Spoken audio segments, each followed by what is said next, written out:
بسم اللہ الرحمن الرحیم۔ محترم ناظرین السلام علیکم۔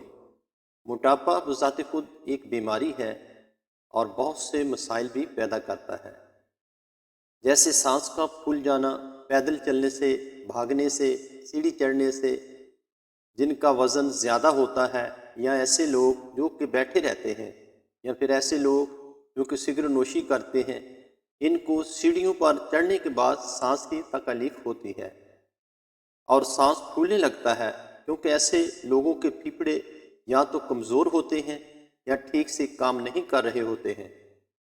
اس لیے اگر کسی کو اس قسم کی تکلیف کا سامنا ہو تو اس کے لیے سب سے بہتر علاج یہی ہے کہ اگر سگریٹ نوشی کر رہا ہو تو ترک کر دے، موٹاپا ہے تو خود کو سلم کرے۔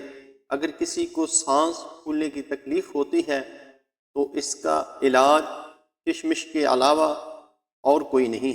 کشمش کے جہاں دیگر فوائد ہیں، وہاں یہ انسان کے پھیپھڑوں کے لیے بھی فائدہ مند ہوتا ہے۔ کشمش کی کوئی بھی قسم ہو، اسے لے کر ایک گلاس پانی میں 7 سے 8 دانے ڈالیں اور صبح پی لیں، یا صبح ڈال کر رات کو استعمال کریں۔ اس سے پھیپھڑوں کی صفائی ہوتی ہے اور پھیپھڑے مضبوط ہوتے ہیں۔ خاص کر ان لوگوں کے لیے بہت اچھی چیز ہے جو سگریٹ نوشی کرتے ہیں۔ اگر کسی کو دمہ کی بیماری ہے تو اس کے لیے یہ نسخہ کارآمد نہیں ہے۔ یہ ایک معلوماتی ویڈیو ہے۔ اگر زیادہ شدید قسم کی کیفیت ہو تو اپنے معالج سے رابطہ کریں۔ شکریہ۔